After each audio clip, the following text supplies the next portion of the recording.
Hi everybody, today is Thursday, March 23rd. I'm Steve Chamberlain, your interim superintendent, here with Tom Gauthier, the chair of the Amherst School Board. We're going to take advantage of a little bit extra time that we had due to the postponement of the vote and just unpack a little bit of the two articles related to the collective bargaining agreements, Article 14 and Article 16. Article 14 is the teacher's contract and Article 16 is our support staff. Tom, can you just talk about, let's begin with the teacher's contract, the AA agreement. Can you talk about the process and some of the goals for the agreement, and then we can unpack and what are the special things that are in it? Yeah, so this was year two of our trying to come up with a deal that was palatable to taxpayers. We had one last year on the ballot with the AEA that was rejected as a 4-year deal. So we went back to the drawing board and really started this process back in June, where we met as a board and said, all right, this didn't pass last year. We've heard a variety of reasons why folks may not have liked it. What can we do to make it pass this year? And we really went back to the same goals, but just maybe with a different strategy to get there. So our number one goal was always, increasing student learning time. And then on the other side, it is making sure that teachers are compensated fairly, they're compensated adequately, and that they're going to be compensated competitively so that we can retain teachers in our district. So those were sort of the underlying motives going into this. And as we started meeting with teachers in August, we had some meetings. We tried to change a few things, tried to do some different things with the salary scale. But really with the salary schedule being the primary focus, it was, getting that to be competitive. And then at the end of it, getting it to be where it was a little more, and I don't like the word equitable, but it really is the word to use here, where we're trying to eliminate jump steps at the end. And I think at the end, it's a 3-year deal. There's, serious money that's involved in this, but staffing is the biggest expense in the school district. So we're naturally going to see that, but I think it rewards students and it rewards teachers the same. No, I agree. It was a long process, a challenging negotiations, because we tried to fix, as you said, a couple of things, making sure our starting pay was competitive to attract teachers and also even out. I've been looking at a lot of contracts. I've never seen a contract with a $7,000 or $8,000 step. And you've talked about, can you talk about how it actually had on a lower academic earning was actually higher than, So with the way teachers' salaries work, and we've talked about this a lot, it's been in the public a lot in other meetings, it's been in our meetings a lot as well, and it was in the negotiations. The way that teachers are primarily compensated is based on the education they accrue and then their years of experience. So we have a vertical scale on our salary scale. So if you have year 1, year 2, year 3, as you get more experience, you go down the scale in a certain column. As you get more education, you move horizontally. So you start off with a bachelor's degree, and then you can advance all the way up to an advanced master's degree. And every horizontal step increases vertically as well. So you're getting more money for more degrees. With our jump steps, these were embedded a few contracts ago to make up for a lack of a contract for a couple of years. So these jump steps, when you got to the end of your step scale, if you will, step 17 is the end of the normal scale originally. Now it's going to be step 20, so we've extended a little bit so that teachers can still get those max earnings that they had, but it's going to take a little bit longer to get there. But prior to this contract that we're trying to get through now on voting day, when they got to that jump step, they would, instead of just taking one normal step, they had a double step in there. So it ended up being anywhere between a 10 and 13% raise in the final year of that contract. And then that's where they stay. And then they add on a cost of living adjustment on a yearly basis after that. So when you're talking 10 to 13%, I've looked at a lot of contracts the last 2 years and there was nothing in there. I think the biggest, step increment or year over year increases I saw was about 7%. And you're probably going to see a lot more of that now with the environment that we're in the economy. But 13% it's just not sustainable. And so when you have a lot of teachers, we have a lot of teachers. I think it's 75% of our staff has a master's degree, and I think it's some upwards of 75 to 80% are near the end of that salary scale. Those were a lot of big steps that we were going to see in the next couple of years, and we were able to level that out a little bit. So eventually they'll get there, but it's just not going to be 1-year hits where it seems astronomical to have a 10 or 13% raise as opposed to the standard 4, 5, 6%. I totally agree. I think that's why this is a really, for the taxpayer, the person who's looking at the finance of this, it's a huge accomplishment to basically revisit the entire salary schedule, make ourselves more competitive for people early in their teaching careers, and evening out the salary schedule, which is going to save over time this community money. Yeah, and I think with the salary scale, I didn't touch on it there, but what we were seeing with those discrepancies in those jump steps when somebody on a bachelor's track with a bachelor's degree got to their jump step, which was sooner than it was for a master's, they stopped hitting those big raises around anywhere between steps 10 and 15 years of experience. That's kind of where they hit their max. So they were getting the jump step, and those folks with a bachelor's degree in, say, year 12 were making more than somebody with a master's degree at the same time because they had that jump step. So that was where that inequity was coming in, because you have the degrees, you have the experience, but somebody with less educational experience was getting more money than you. So that's what we tried to factor out with that.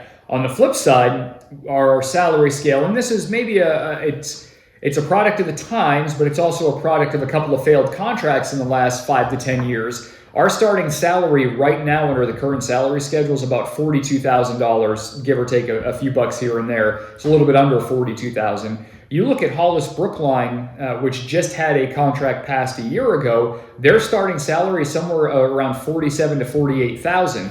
So the way that we compared this was we needed to bump our starting salary up. So we're bumping that up to $45,000. It's not $47,000, but it's a lot closer. The other thing that this is going to do, and why this contract is so important, is for those teachers that are at the beginning of the salary scale, if they don't have a contract for next year, they're going to remain on the status quo step. So if you're a teacher that's in your third year of teaching next year in Amherst, you're still making that starting entry-level salary. You're still on step one experience-wise, which is going to cause some issues if you go to get a job somewhere else. You may go to step two in another district, even though you have 4 years of experience, for say. But if you're in Amherst and you're in year 3 next year, you're still on step one salary scale and experience-wise, and you're making a little under $42,000. If you're in Hollis Brookline, you're making $50,000. You're making about $9,000 more because of their new contract. So without this contract passing, without readjusting that starting salary, we're dramatically uncompetitive with just Hollis alone. And if I'm a teacher, $9,000 is a lot of money. That's a 25% raise in 1 year, let alone what it does over the course of a lifetime of earnings. No, it's a great point. What we want to do is have a salary schedule and a contract that attracts and retains. We will lose that if this contract goes down. Successive years without a contract, the frozen steps, the status quo step, will make us completely uncompetitive with neighboring districts. And in this time, it's the hardest time in my career in 35 years to attract teachers to districts. And we've already lost a handful of teachers this year to other districts, so which is an anomaly. You know, we had historically haven't lost a ton of teachers competitively for money. We've had other reasons. Somebody moves out of a district, a family issue. We've done surveys on this the last few years. In Amina, our HR director continues to take those exit surveys now. Why are folks leaving? We're going to start seeing that money come up, and we've already seen that a little bit. 3 in 1 year, 4 in 1 year in the middle of the school year. It's very difficult to replace those folks, never mind the opportunity lost with their abilities of actually teaching students. 100%. So we've hit why this financially is incredibly important to the community. It levels out big steps. To the teaching staff, it attracts and retains. One of my favorite things, though, is the educational piece. Can you talk about the educational gains, why this is a good deal for the students here, and why it's important that it passes for the student experience? Yeah, we really buried the lead on that, because that's what a lot of parents are going to be concerned about is, are my kids out of my hair in school for longer? So that was my concern. We only got 1 full day added on, but it's a good day. So in year 2 of the contract, we're adding a full educational day. So we're adding more teaching time, a full day to the calendar for all teachers. We're going to go from 175 to 176 days of full day education. We're also, with the addition of some professional development time for teachers before the year starts, we're able to take out some of those late start days, which I know everybody dislikes, either late start or early release. Over the course of the contract, we're going to go from 10 down to 4 of those, maybe even down to 3, and that gives us another 2 full days of education. When you factor out those late start days, it's 2 hours every one of those. You shorten all your core classes, so you're expanding those and you're getting back to that normal full day schedule. So right now in our district, we have 175 days. We only have 165 days, barring any snow days, of full daily education. So now we're going to go to 176. We're going to take out these late start days, and all of a sudden you're adding about 7 days of a full day education. So you're from 165 to in the lower 170s. So that is a big deal, because you're getting more time with the kids in front of the students. The teachers are either in front of the students, and then they're doing more math, more reading. So we talk about test scores a lot, and you think there's a reason. One of the reasons that could be factoring into that, we have 160 days or so of full education. It's hard to get all this stuff that the kids need. Instructional time has to be a factor. And we're working on it. And the boards, all boards in the SAU, but especially the Amherst board, is interested in it, and we're making progress. And if this contract passes, we have increased instructional time for our kids. And something I'm really excited about is increased professional development time for our new teachers. Yep. We're investing in math programs and SEL programs and literacy programs, and now we'll have the time to ensure efficacy with the programs. Mike, can you just talk about the number of days that new staff members will now be required to provide? Yeah, and I will, I'll give you credit for this. It was, in addition to being able to remove those late start days, because you do have to have teacher educational time, whether they're doing it in the year and they're taking time out of their normal daily schedules with students, or if they're doing it an early release day, or ideally they're doing it before the year starts. So new teachers in your first year in the district, whether you have experience as a teacher or you're coming right out of college for your first job, you're going to have 3 extra full days before the school year begins. So essentially you go from a 2-day learning curve to a 5-day learning period now, where you get used to the district. You're going to work on math programs. You're going to work on, there's always one name I forget, Steve. Responsive classroom. Thank you, responsive classroom. I don't know why it slips my mind, but responsive classroom, the Bridges program for math, you're going to have all that. Now, we're not going to be draconian about it. If you're coming to this district as a second or third job and you've already done those things, then you don't have to come in. You're not really a new teacher at that point. But for young teachers coming out of college, having a full week of orientation like you have in a lot of jobs, that's huge to be able to have.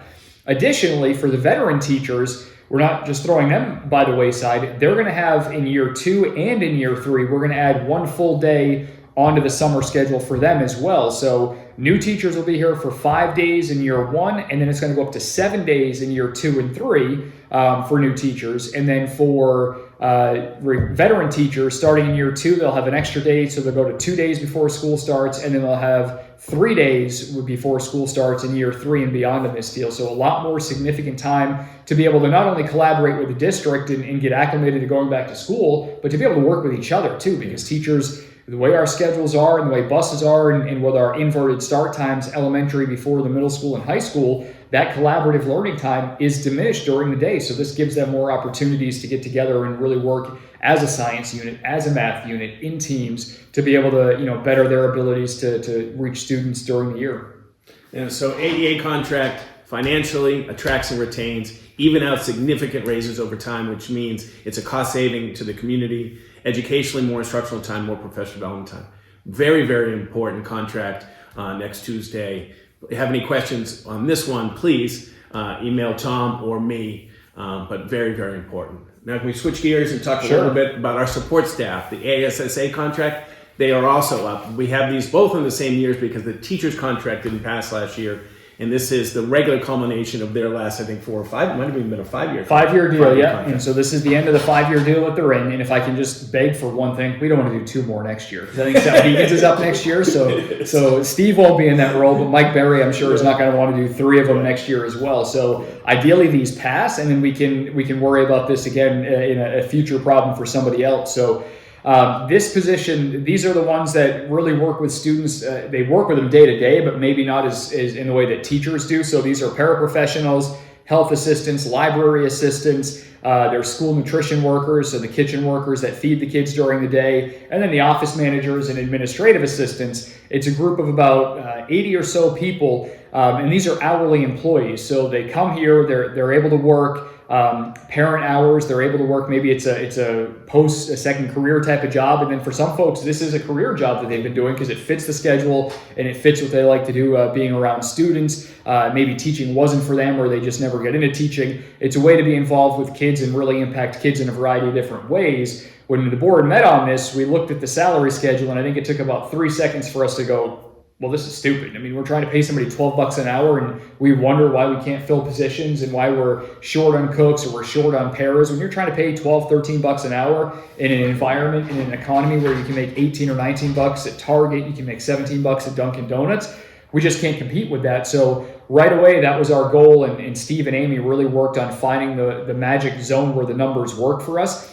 Every step on the salary scale now for all of these positions, except for one step, first year school nutrition workers at a minimum of $15 an hour, which has become sort of the de facto minimum wage around the state and around the country without laws being put in place for it. So this is going to bump everybody's pay up. It's a significant amount of money for this position. I think their average yearly increases in terms of a contract impact were about 33 grand in that last contract. First year, this is $100,000 on taxpayers, but it levels out that scale. We still operate now where we don't have fully staffed para positions. We are just now getting up to staff on our kitchen staff. So this is a desperately needed shift in our scale. 5 years is a long time to freeze a contract scale. So that's why this one's only 3 years, because we don't know what it's going to be and what that economy will be like in 3 years. Maybe $15 is still a fair wage at that point.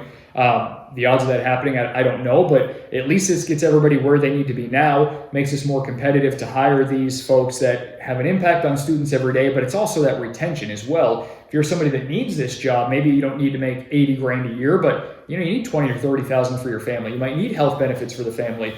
This allows us to keep those people. They have an impact on our kids. There's consistency for kids, whether it's the same lunch lady every day or whether it's that same one-on-one para every day. That's valuable for students in their daily experience in school, and for those kids that are on an IEP or have that one-on-one attention with a para, that's huge. The para knows them, they know their moods, they're able to adjust when they see that kid on a daily basis. There's constant change there. That kid can never get into a routine, and that's not fair for the students. No, you're right on. And this was well overdue to be competitive, not just with other schools, but with the industries, as Tom mentioned. And again, filling positions, attracting and retaining, and actually being a fair wage to people in this competitive environment. Believe it or not, I think they had 40 steps in the old contract. Yeah, this reduced it to 20, so which means that they advance a little bit more quickly, which gives us an opportunity to retain more staff. So our para support, incredibly important to our impact and our achievement of kids. And this contract allows us to pay a fair wage and attract and retain folks. I mean, we're not Bedford with 90 steps in our paraprofessional salary schedule, but 40 steps is really cumbersome for the HR department too, because we have differentials in there. If you have an associate's degree or a bachelor's degree, you're going to get more per hour. You're going to get more per hour now if you're filling in as a substitute teacher, actually doing teaching duties during the day. You're going to get a bump on top of your hourly rate for that time period. But it's going to make it easier for Amina and the HR team to look at it and say, all right, you're here for 1 year, great. You're here next year, you go up one step. It's not, well, they go up 3 steps because of this contract and 2 steps because of this one. It's much cleaner. There's no going backwards and forwards. We do the add-ons if we need to for the different things, for degrees or for covering shifts. And again, the overall tax impact is fairly minimal. It's 3 cents per thousand in years 2 and 3, and it's only 5 cents per thousand on the town valuation. The numbers look big, but when you break it down, to be able to have these folks here for consistency and retention, just huge for HR, huge for the paraprofessionals. Again, to make them want to work here, where these folks want to work here, whether or not they can because of salary is a different story, and we think that this makes it so that it's a yes on both sides now. Articles 14, Article 16, really important. Education, kids, attracting, retaining. Please let us know if you have any questions. Voting is next Tuesday, 6 to 8 or something? 6 to 8, yeah. 6 to 8. Yep. Thanks, Tom. Enjoy. Thank you, Steve.